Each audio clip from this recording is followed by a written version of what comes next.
जय हिंद दोस्तों। स्वागत है आप सभी का यूपीएससी समाधान एंड रिसर्च प्लेटफॉर्म पर। मैं बालकृष्ण आज आपके लिए क्लास 7 एनसीईआरटी चैप्टर 5 लेकर के आया हूँ। चैप्टर का हमारे नाम है, जैसा कि आप देख रहे हैं, रूलर्स एंड बिल्डर्स। आशा करता हूँ आप सभी लोग अच्छे होंगे, आपकी तैयारियां भी अच्छी चल रही होंगी। और अब तक जितने भी वीडियोस, जितने भी लेक्चर्स आपने देखे, अगर उनमें कहीं किसी भी तरीके का कोई भ्रम है आपको, या कोई आप एडिशनल इंफॉर्मेशन आप लेना चाहते हैं उससे रिलेटेड, आप हमें कमेंट बॉक्स के जरिए संपर्क कर सकते हैं।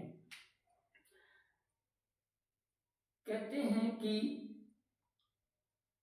सिर्फ सपने देखने से कुछ नहीं होता है, सपनों को देखने के लिए दिमाग को जिंदा रखना पड़ता है, क्योंकि जिसका दिमाग जिंदा है क्रांति वही ला सकता है। अगर एक सांस भी जीवित है तो समझो परिवर्तन हो सकता है। इसलिए हर पल परिवर्तन के लिए तैयार रहें, हर पल क्रांति के लिए तैयार रहें। क्रांति आपके अपने जीवन में, अपने समाज में और अपने देश में। तो आज हम अपने इस चैप्टर में जो डिस्कस करने जा रहे हैं, वो जो डिस्कस है हमारा, वो उन रूलर्स पर है और उन बिल्डर्स पर है जिन्होंने वास्तुकला, शिल्पकला को बढ़ावा दिया। आप देखेंगे कि भारत में कई तरह की शिल्पकलाएं और आर्किटेक्ट डेवलप हुए।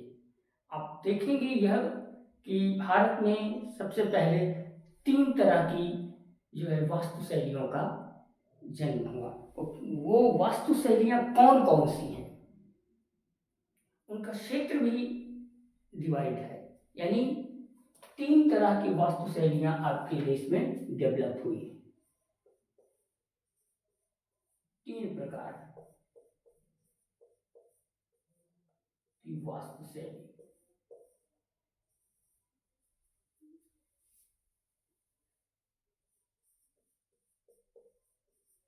तीन प्रकार की वास्तु शैली ये कौन कौन सी थी, बाद में कुछ और भी इसमें जुड़ती हैं, लेकिन जो सबसे पहले हमें दिखाई देती है, इतिहास जिसको हमें बताता है, वो 3 तरह की वास्तु शैली कौन कौन सी है, यानी कि किन विधि को अपना करके भारत में आर्किटेक्चर को विकसित किया गया। आप देखेंगे बहुत सारी पुरानी इमारतें, बहुत सारे पुराने किले ऐसे बनाए गए हैं, बहुत सारी ऐसी मंदिरों का निर्माण किया गया है जिनके बारे में हम उनके दिए गए समय, उस समय प्रयोग में लाए गए मजदूरों के हिसाब से अगर हम कल्पना करें वर्तमान में, तो बहुत ही आश्चर्य होता है। आश्चर्य इसलिए होता है क्योंकि जिस समय की हम बात करने जा रहे हैं उसमें इतनी अधिक वैज्ञानिक तकनीकी उपलब्ध नहीं थी, बशर्ते लोगों ने इतने अच्छे भव्य भवनों का, मंदिरों का और किलों का निर्माण किया। उदाहरण स्वरूप अगर हम आपसे बात करें तो आप देखिए महाराष्ट्र में, औरंगाबाद में अजंता एलोरा की गुफाएं। अजंता एलोरा की गुफाएं जब आप देखेंगे, एलिफेंटा केव्स जब आप देखेंगे, तो आपको आश्चर्य होगा।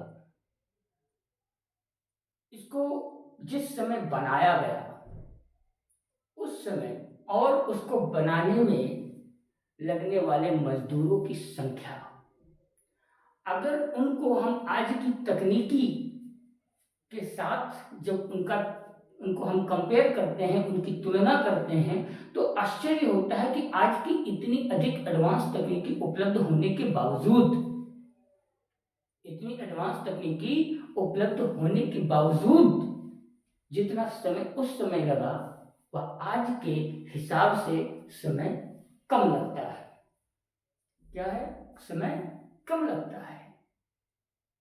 यहाँ तक कि तो एक बहुत ही इंटरेस्टिंग बात है कि अमेरिका की एक टीम ने अजंता एलोरा की गुफाओं को जब देखा, उनका कहना था कि इन गुफाओं को बनाने के लिए तो शायद एलियन आए होंगे,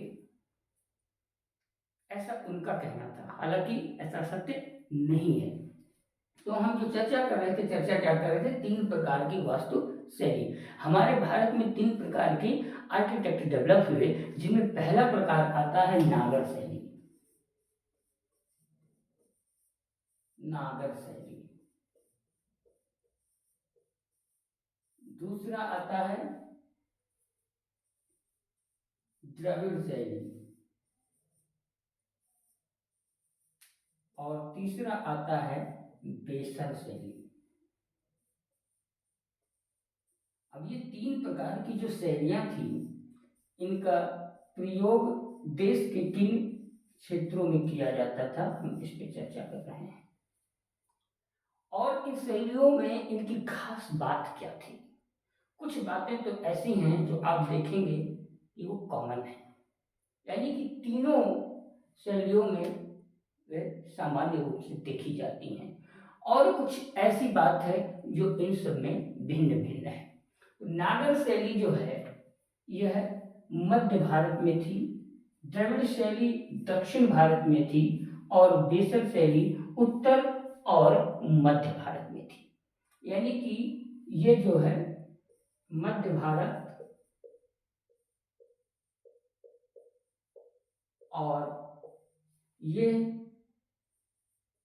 उत्तर भारत और मध्य भारत,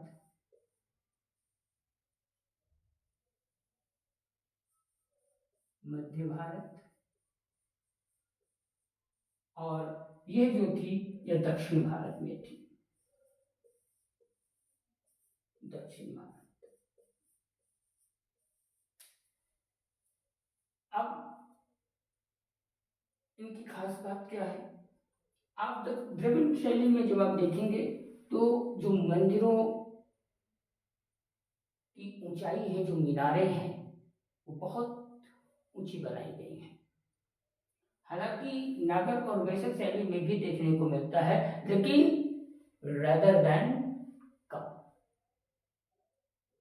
कम देखने को मिलेगा जितना कि दक्षिण भारत में देखने को मिलता है। तो ये 3 प्रकार की शैलियां भारत में विकसित हुई, और बाद में जब मुगल काल आता है तो इसमें और कुछ शैलियों को देखने को मिलता है, जिसमें इंडो पर्शियन शैली बाद में आकर के शामिल हो जाती है। इंडो पर्शियन, आप चारबाग शैली भी सुने होंगे। चारबाग शैली क्या होती है। चारबाग शैली विशेष करके उद्यानों के निर्माण में प्रयोग की जाती थी। तो उद्यानों के निर्माण में क्यों की जाती थी, उनको एक प्रकार का क्वार्टर बेस बनाया जाता था, यानी एक ऐसी भूमि, एक ऐसा स्थान जिसको 4 हिस्सों में डिवाइड करके और उसके बाद उसको विकसित किया जाता था। और इसके बाद अब आप ये चीजें देखते हैं, तो अब हम शुरुआत करेंगे कहां से, 7वीं शताब्दी से। तो आप 8वीं से 18वीं शताब्दी तक देखेंगे कितना अधिक बदलाव होता है। उसके बाद आप देखेंगे कि 7वीं से लेकर के 13वीं शताब्दी तक भी काफी बदलाव देखने को मिलता है। अब इसके हमें उदाहरण कहाँ से प्राप्त होते हैं, तो उदाहरण के लिए आपको देखना पड़ेगा। आप देखिए नागर शैली में बने हुए कंदरिया महादेव का मंदिर। कंदरिया महादेव का मंदिर कहाँ पर है। कंदरिया महादेव का मंदिर जो है आपको देखने को मिलेगा खजुराहो में। कंदरिया कंदरिया महादेव मंदिर, इसका निर्माण कौन करवाया था, तो चंदेल वंश का शासक राजा धंगदेव। किसने करवाया था, चंदेल शासक चंदेल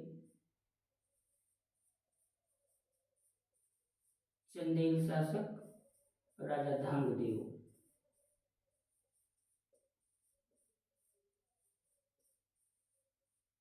कब बनवाया था, 999 ईस्वी में।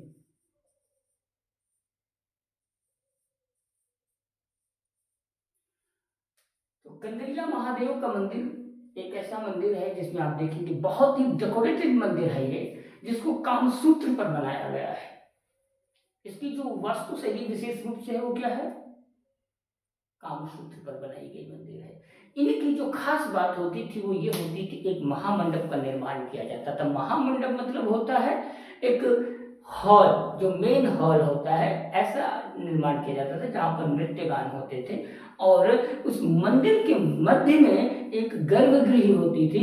गर्भगृह वो होता था जहाँ पर अपने इष्ट की मूर्तियों को स्थापित किया जाता था। यानी कि अगर आप भगवान शिव के उपासक हैं, वे आपके इष्ट हैं, तो उनकी स्थापना की गई। किसी देवी की मूर्ति को स्थापित करना है तो एक ऐसा स्थान, मंदिर का वह मध्य बिंदु, वह केंद्रीय भाग जहाँ पर मूर्ति को स्थापित किया जाता है, उसको गर्भगृह कहा जाता है। तो अब ये चीज आपने देखा कि नागर शैली में जो कहाँ पे है, खजुराहो में। खजुराहो कहाँ पड़ता है, मध्य प्रदेश। खजुराहो के नाम से ये ज्यादा मशहूर है।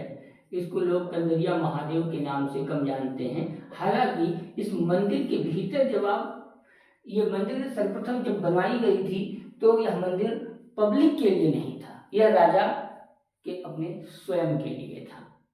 तो जब आप इस मंदिर के परिसर में जाएंगे तो आपको क्या क्या चीजें देखने को मिलेंगी। यह सिर्फ हिंदू मंदिर ही नहीं था, यहाँ पर बौद्ध और जैन, उन दोनों धर्मों को भी रिप्रेजेंट किया गया है। ये विशेष रूप से भगवान शिव का मंदिर है, इसलिए नाम है कंदरिया महादेव। महादेव का ये मंदिर है, लेकिन इसके साथ साथ यह बौद्ध और जैन धर्म को भी रिप्रेजेंट करता है। आपने ये देखा। इसके बाद हम दूसरे मंदिर की जो है बात करने जा रहे हैं, जो द्रविड़ शैली में बनाया गया, कहाँ, तंजावुर में, जिसको बनाने के उद्देश्य में उसका निर्माण किया गया। उसका निर्माण किया था राजराज प्रथम ने। किसने किया था, राजराज प्रथम। तो राजराज प्रथम ने जब इसको निर्मित किया, कराया, उस समय यह जो मंदिर था तंजावुर,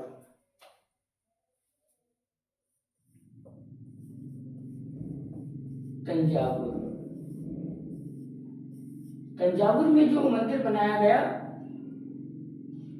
उस मंदिर की जो मैं बात कर रहा हूं आपसे, अपने समय की, उस समय जितनी भी मंदिरें बनाई गई थी उनमें सबसे ऊंची मंदिर थी। ठीक है, तंजावुर में राजराज ने बनाया, राजराज। अब इस प्रकार ये हो गया। तो यहाँ पर जो भवनों के निर्माण की जो हम बात कर रहे थे, तो भवनों के निर्माण में आप देखेंगे कि दो तरीके का, दो प्रचलन हमारे सामने आता है। वो दो प्रचलन क्या क्या है। पहले हिस्से में आप देखेंगे किलों का निर्माण, गुंबदों का निर्माण, कब्रों का निर्माण, इनका किया गया। दूसरी तरफ आप देखेंगे, अब इसको देखने से क्या पता चलता है कि व्यक्तिगत कार्य के लिए, यानी किले किसके लिए बनाए गए, राजा के लिए बनाए गए।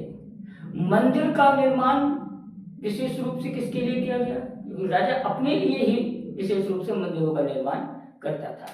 क्यों करता था, हम अभी इस पर चर्चा करेंगे। तो मंदिरों का निर्माण, उसके बाद कब्रों का, कब्र मतलब मकबरा क्यों बनाया गया, क्योंकि वह अपने पूर्वजों की याद के लिए बनाया गया। तो महलों, किलों, मंदिरों और मकबरों का निर्माण। अब दूसरी तरफ आप देखेंगे कुओं का निर्माण, सराय का निर्माण और मंदिर मस्जिद का भी निर्माण। ये क्यों कराया गया, कुओं का निर्माण, सराय का निर्माण, यह किसके लिए कराया गया, क्या पब्लिक के लिए कराया गया। तो जो आर्किटेक्ट हमारा, जो वास्तु शैली विकसित हुई, वह दो तरीके से विकसित हुई। पहली विकसित हुई व्यक्तिगत कारण के लिए, दूसरी सामाजिक कारण के लिए। तो जब अब आप यहाँ देखेंगे कि जो ये दोनों, अब इनको निर्माण इनका करने के पीछे का उद्देश्य, मंदिरों और मस्जिदों का निर्माण इसलिए कराया गया कि पहली बात आर्थिक प्रदर्शन, राजा अपने धन का प्रदर्शन करता था। दूसरी बात, अपनी उन्नत तकनीकी का प्रदर्शन, उन्नत तकनीकी का प्रदर्शन। अब इसके बाद तीसरी बात, वह मंदिरों का निर्माण विशेष रूप से, और देखिए किलों का निर्माण और महलों का निर्माण के पीछे का अर्थ तो आपको समझ में आता है, हमें ज्यादा बोलने की आवश्यकता उस पर नहीं है, क्योंकि किले और महल तो विशेष रूप से राजा स्वयं के रहने के लिए बनाता था। लेकिन वो जो इनका निर्माण करता था वो वर्तमान और भविष्य दोनों को ध्यान रखते हुए करता था। अब मंदिरों के निर्माण और मस्जिदों के निर्माण की जब हम बात करते हैं तो यहाँ पर एक खास बात ये देखने को मिलती है कि राजा अपने आप को भगवान के प्रतिनिधि के रूप में रिप्रेजेंट करता है।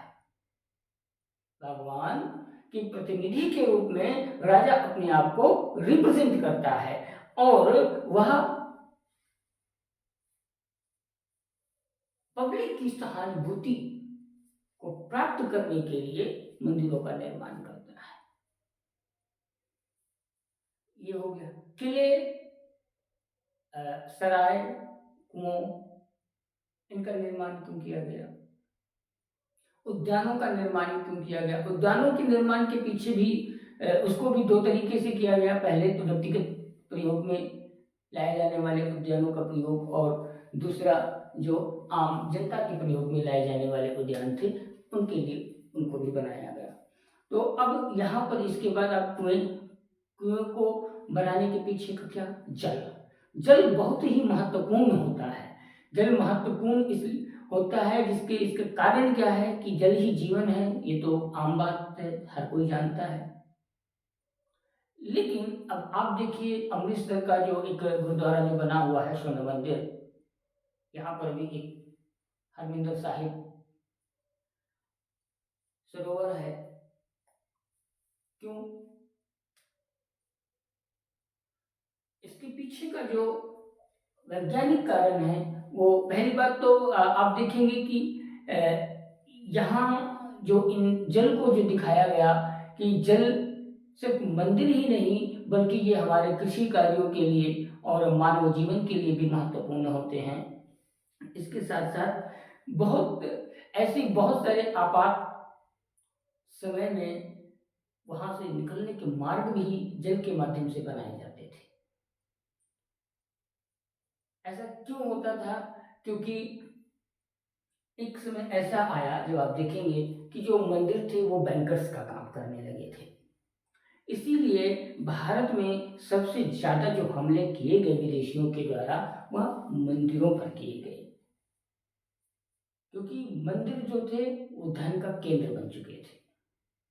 अब वहां पर हमला किया गया तो ऐसे जो नियरेस्ट जो सरोवर होते थे, कुएं होते थे, वहां पर उन कीमती चीजों को छिपा दिया जाता था कुछ समय के लिए। आप ऐसे बहुत सारी घटनाओं को भी सुनेंगे जहां पर बेशकीमती चीजों की रक्षा करने के लिए लोगों ने उनको कुओं में या सरोवर में फेंक दिया या एक तरीके से सुरक्षित रख दिया। उदाहरण स्वरूप आप देखेंगे काशी विश्वनाथ मंदिर की जब हम आपसे चर्चा करें तो काशी विश्वनाथ मंदिर को जब औरंगजेब ने तोड़ा तो वहां के पुजारी ने जो भगवान शिव का जो शिवलिंग था उसको नजदीकी के कुएं में डाल करके और जाल से ढक दिया जिससे उसको बचाया जा सके। तो इस प्रकार से ये जल की भी सोर्स को मंदिरों के आसपास बनाया गया। दूसरा एक सामान्य कारण है कि जब भी सराय के समय क्यों बनाया गया, रास्तों में क्यों बनाया गया, ताकि व्यापारी हैं या जो भी मुसाफिर हैं उनको विश्राम के समय या अगर प्यास लगती है तो उसकी पूर्ति की जाए, इसके लिए बनाया गया, जो कि एक कॉमन बात है। अब हम जो चर्चा कर रहे थे इस पर, अब इसके बाद आप और अधिक आगे देखेंगे। अब आगे जो हम चर्चा कर रहे थे वह चर्चा क्या कर रहे थे कि मंदिर के निर्माण का। तो अब इसमें जो आप देख रहे हैं तो अभी जो मंदिरों को बनाने की जो प्रक्रिया प्रारंभ होती है वो क्या होती है। जो आज के सीमेंट हैं उस जमाने में तो सीमेंट था नहीं भाई, अब सीमेंट नहीं था तो कैसे लोग बनाएंगे, तो चूना पत्थर का प्रयोग किया जाता था। चूना पत्थर का प्रयोग एक ऐसा प्रयोग होता है कि जब उसमें और अधिक कंकड़ या पत्थरों को पीस करके जब मिला दिया जाता था तो वो बहुत ही अधिक मजबूत हो जाया करते थे। और इसके साथ साथ सिर्फ यही नहीं, इमारतों को वातानुकूलित बनाने के लिए अन्य सामग्रियों का भी प्रयोग किया जाता था, जिसमें गन्ने की जूस का प्रयोग किया जाता था, अनाजों का प्रयोग किया जाता था। यह आपको जानकर के आश्चर्य होगा कि अनाज का प्रयोग किस प्रकार से किया जाता था। तो यह सत्य है कि उड़द की दाल, मक्के की दाल, मक्के का आटा, उड़द की दाल, अरहर की दाल, गन्ने का जूस, सिंगाड़े का आटा और अन्य बहुत सारी तरह तरह की सामग्री का प्रयोग किया जाता था उस स्थान को वातानुकूलित बनाने के लिए। अब आगे जो हम चर्चा कर रहे हैं, आप देखेंगे कि कुव्वत अल इस्लाम एक मस्जिद है, जिस मस्जिद में आपको एक चीज यह देखने को मिलेगा कि वहां पर एक शिलालेख मिला है, जिस शिलालेख में अलाउद्दीन खिलजी के बारे में चर्चा की गई है। और वहां पर यह चर्चा की गई है कि अलाउद्दीन खिलजी को शासक इसलिए बनाया गया, अलाउद्दीन खिलजी को शासक सिर्फ इसलिए बनाया गया क्योंकि वह जो श्रेष्ठ लोग थे, जैसे मूसा और सुलेमान के नियम बनाने वाले लोगों के अनुकूल था वह व्यक्ति, इसलिए अलाउद्दीन खिलजी को राजा बनाया गया। और ऐसे बहुत सारे आपको, जैसे कि आप बलबन को देखते हैं, तो बलबन जब आता है तो बलबन ने दैवीय सिद्धांत को दिखाया है और वह इस बात को बताता है कि राजा क्यों बनता है व्यक्ति, क्योंकि इतनी अधिक जनसंख्या होने के बाद राजा सिर्फ एक बनता है। वो क्यों बनता है? वह ईश्वर का प्रतिनिधि है, क्योंकि ईश्वर चाहता है कि वह राजा बने, ईश्वर ने उसका चयन किया है राजा के रूप में, इसलिए वह राजा बन रहा है। एक ऐसे भ्रामक बातों को फैलाया गया और यह मंदिर और मस्जिद के माध्यम से किया गया। एक प्रतिनिधि बताया गया राजा को कि मंदिर का निर्माण क्यों, क्योंकि वो विशेष मंदिर राजा सिर्फ अपने लिए ही बनाता था। विशेष मस्जिद का निर्माण जो सुल्तान होते थे स्वयं के लिए करते थे, वह इस बात को प्रदर्शित करने के लिए कि जो उनका गॉड है, जो अल्लाह है, जो भगवान है, वह उनका चयन किया है कि वे शासक बने, इसलिए वे शासक बने हैं। अब इसके बाद और अधिक आगे हम बढ़ते हैं, तो अब हम और अधिक आगे बढ़ते हैं तो आपको एक खास बात बताऊं कि जब आप देखेंगे हुमायूं के मकबरे को, तो हुमायूं के मकबरे को देखने के बाद आपको वहां से पता चलेगा कि किस प्रकार से इंडो पर्शियन आर्किटेक्ट को यूज किया गया है। सर्वप्रथम वहीं से आपको दिखाई देगा। हालांकि जब आप देखेंगे कुतुब मीनार को, तो कुतुब मीनार की जो छतें दी गई हैं, जो फ्लोर वाइज जो उसको डिवाइड किया गया है, तो वहां पर जो आप नक्काशी देखते हैं और नक्काशी के बीच में वहां पर जो अरबी वर्ड्स यूज किए गए हैं, उसमें जो लिखा गया है, वो नक्काशी, ये कलाएं हमें बताती हैं कि यह कोई एक आम कला नहीं थी। हालांकि जब आप इतिहास को और अधिक गहराई से देखेंगे तो भारत के इतिहास में जितने भी विदेशी आक्रमणकारी रहे हैं, मुगल या अन्य जो भी रहे हैं, और जिनको भी वास्तु के साथ जोड़ा जाता है, तो आप वहां क्या देखेंगे? वहां देखेंगे कि इतिहास में तो यही दिखाया जाता है कि उन्होंने उसका निर्माण किया, लेकिन जब आप उनकी तह तक जाएंगे और आप उसकी वास्तु को जानने की कोशिश करेंगे तो आपको पता चलेगा वो पूर्ण रूप से भारतीय शैली है, जिसमें छेड़छाड़ करके उनको चेंजेस करके इंडो पर्शियन आर्किटेक्ट का लुक देने का प्रयास किया गया है।